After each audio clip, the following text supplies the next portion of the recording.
IO जो SP rank के officer हैं वे दीवार झड़प करके इनके घर घुस गए। हम लोग आंध्र पुलिस के खिलाफ हम लोग मुहिम छेड़ देंगे।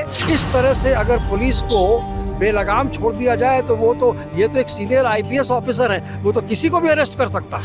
मिस्टर सुनील नायक आईपीएस को आंध्र प्रदेश पुलिस ने अक्यूज बना दिया उसी केस में। वो लोग उतारू थे कि नहीं हम इनको अरेस्ट करेंगे, तो हमने कहा कि आप अरेस्ट कर सकते हैं, आपका अधिकार है, लेकिन बिना ट्रांजिट रिमांड के आप इनको यहाँ से गुंटूर नहीं ले जा सकते। नमस्कार, आप देखना शुरू कर चुके हैं लाइव सिटीज को। मैं नाम शेख है। बिहार के बड़े आईपीएस अधिकारी सुनील नायक को दीवाल फांद कर एसपी ने गिरफ्तार किया। बिना वारंट के आईपीएस की गिरफ्तारी की गई। आंध्र प्रदेश पुलिस की ओर से इस कार्रवाई पर वकीलों ने कड़ा ऐतराज जताया है। जो सुनील नायक के वकील हैं उन्होंने साफ साफ कहा कि ये गलत किया गया है, बिना वारंट, और एफआईआर में भी नाम नहीं था।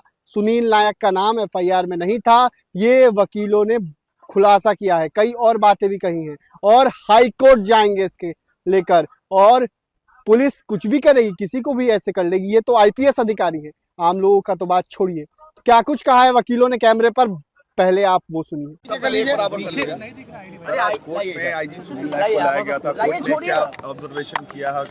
आंध्र प्रदेश में एक जिला है गुंटूर, वहाँ पे 11/7/2024 को एक एफआईआर दर्ज होता है जिसमें कि इनको नामजद नहीं किया गया।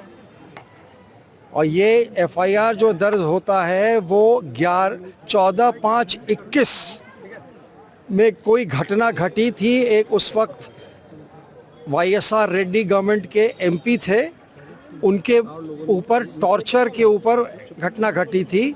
उनको आंध्र प्रदेश हाई कोर्ट ने बेल उनका खारिज किया था। वो उच्चतम सर्वोच्च न्यायालय चले गए। सर्वोच्च न्यायालय में जो उन्होंने पिटिशन फाइल किया था, जो एसएलपी दाखिल किया था, उसमें मिस्टर सुनील नायक के खिलाफ एक शब्द नहीं कहा गया था। ये घटना 21 मई 2025 की है। उनको वहाँ से सुप्रीम कोर्ट से बेल हो गया, वो जो एमपी साहब थे उनका। सरकार जब बदली 2024 में, तो इन्होंने एक एफआईआर दर्ज कराया गुंटूर जिला में, जिसमें कि उन्होंने कुछ लोगों का नाम लिया और इनका नाम एफआईआर में नहीं आया। उसके बाद गुंटूर पुलिस ने इनको एक समन्स भेजा कि आप हमारे यहाँ अपीयर होइए। हम लोगों ने पटना उच्च न्यायालय में क्रिमिनल रिट दाखिल किया, जिसमें कि पटना हाई कोर्ट के माननीय न्यायाधीश महोदय ने कहा कि ये कोऑपरेट करेंगे और इनके खिलाफ कोई कोर्सिव एक्शन नहीं लिया जाएगा। वो आदेश 9/5/2025 का था। उस आदेश के उपरांत मिस्टर सुनील नायक आईपीएस को आंध्र प्रदेश पुलिस ने अक्यूज बना दिया उसी केस में विद मैलिफाइड इंटेंशन। और ये पूरा जो था ये मैलिफाइड इंटेंशन था, क्योंकि 2021 मई की घटना एफआईआर 2024 के जुलाई में फाइल हो रहा है। ये नामजद नहीं है। हाई कोर्ट ने इंटरिम प्रोटेक्शन दिया, उसके बाद इनको अक्यूज बनाया, तो वो क्रिमिनल रिट हम लोगों ने हाई कोर्ट से वापस ले लिया कि हम लोग जो कानूनी पहलू है उसमें हम लोग जाएंगे। इन्होंने एंटिसिपेटरी बेल फाइल किया, वो 9 जनवरी 2026 को वहाँ लोकल कोर्ट ने रिजेक्ट कर दिया और हम लोग हाई कोर्ट जाने की तैयारी में हैं। इसी दरमियान आज सुबह आंध्र पुलिस के एक टीम आई, जिसमें कि आईओ जो एसपी रैंक के ऑफिसर हैं वे दीवार झड़प करके इनके घर घुस गए। और इन्होंने फिर श्री कुणाल तिवारी जो मेरे बगल में खड़े हैं, नायक साहब के हम लोग बहुत पुराने लॉयर्स हैं, इनको फ़ोन किया। इन्होंने 6 बजे हमको फ़ोन किया, हम लोग उनके घर गए। तो हम लोग ने उनसे प्रश्न किया कि आपके पास वारंट ऑफ अरेस्ट नहीं है, आपके पास ट्रांजिट रिमांड का कोई लोकल मैजिस्ट्रेट जो गुंटूर के हैं उनका कोई आदेश नहीं है, आपने सेक्शन 35 BNSS के अंदर जो आप दे रहे हैं कि हम इनको अरेस्ट कर सकते हैं, तो हम लोगों ने उसको पढ़ के भी सुनाया कि उसमें लिखा हुआ है the police officer may arrest not shall. May का मतलब है कि ये ज़रूरी नहीं है कि आप अरेस्ट कर ही लीजिए, लेकिन वो लोग उतारू थे कि नहीं हम इनको अरेस्ट करेंगे, तो हमने कहा कि आप अरेस्ट कर सकते हैं, आपका अधिकार है, लेकिन बिना ट्रांजिट रिमांड के आप इनको यहाँ से गुंटूर नहीं ले जा सकते हैं। तो ये बात जो आईओ आए हैं एसपी, उनको लगता है कि नागवार गुजर गई, तो उन्होंने कहा कि हम लोग ये करेंगे। हमने कहा कि आपको जो करना है with in the permissible limits of law कीजिए।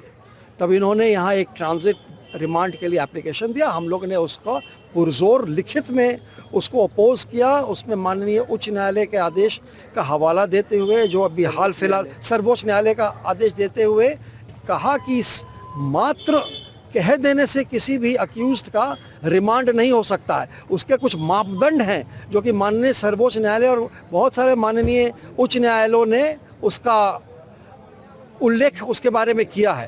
तो आदरणीय एसीजेएम साहब ने सब सुना हम लोगों को और एक विधि सम्मत वेल रीजन्ड ऑर्डर से, जिसमें कि माननीय सर्वोच्च न्यायालय के आदेश, गौतम नौलखा के केस में जो आदेश माननीय सर्वोच्च न्यायालय ने किया था, उसका हवाला देते हुए ट्रांजिट रिमांड को कानूनी ढंग से उसको खारिज कर दिया। खारिज किया है और कहा है कि आप अरेस्ट नहीं कर सकते, अरेस्ट आप नहीं कर सकते और इनको कस्टडी से रिलीज कर दिया, और कहा कि आपने जो अंडरटेकिंग दिया है कि हम 30 दिन के अंदर वहां जा करके जो भी कानूनी पहलू मेरे पक्ष में होगा उसका हम उपयोग करेंगे, वो उन्होंने ऑर्डर शीट में भी लिखवा दिया। और जो एफिडेविट दाखिल हुआ सुनील कुमार नायक जी के द्वारा, वो भी उन्होंने उसको रिकॉर्ड में लगा दिया और ये भी लिखा अंतिम में आदेश में अपने कि 30 दिन के बाद ही आंध्र प्रदेश पुलिस इनके खिलाफ कोई कानून सम्मत कार्रवाई कर सकती है। 30 दिन तक कोई अरेस्टिंग 30 दिन तक कुछ नहीं होगा इनको।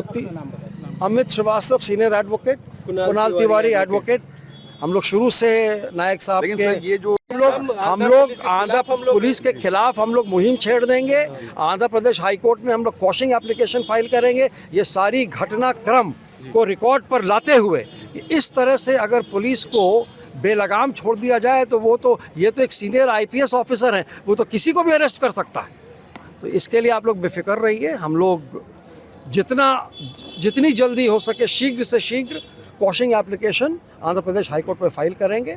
इसके लिए आप लोग एकदम थैंक यू सर। तो आपने सुना कि क्या कुछ कहा है। दरअसल आपको बता दें कि सुबह 6 बजे अरेस्ट किए गए थे आईपीएस अधिकारी सुनील नायक। पटना में शास्त्री नगर थाना क्षेत्र में उनका सरकारी आवास है, वहां से उनकी अरेस्टिंग की गई और लोकल थाने को 20 मिनट बाद बताया गया। इसको लेकर बड़ा सवाल उठ रहा है। इतना ही नहीं, भानु प्रताप सिंह ने भी ये खुलासा किया था कि बिना वारंट के गिरफ्तारी की गई है। बने रहिए लाइव फुटेज के साथ। हमारे यूट्यूब चैनल को सब्सक्राइब करिए, इसको लाइक करिए। धन्यवाद। हम लोग आंध्र पुलिस के खिलाफ हम लोग मुहिम छेड़ देंगे। इस तरह से अगर पुलिस को बेलगाम छोड़ दिया जाए तो वो तो ये तो एक सीनियर आईपीएस ऑफिसर है, वो तो किसी को भी अरेस्ट कर सकता है। पटना हाई कोर्ट के माननीय न्यायाधीश महोदय ने कहा कि ये कोऑपरेट करेंगे और इनके खिलाफ कोई कोर्सिव एक्शन नहीं लिया जाएगा।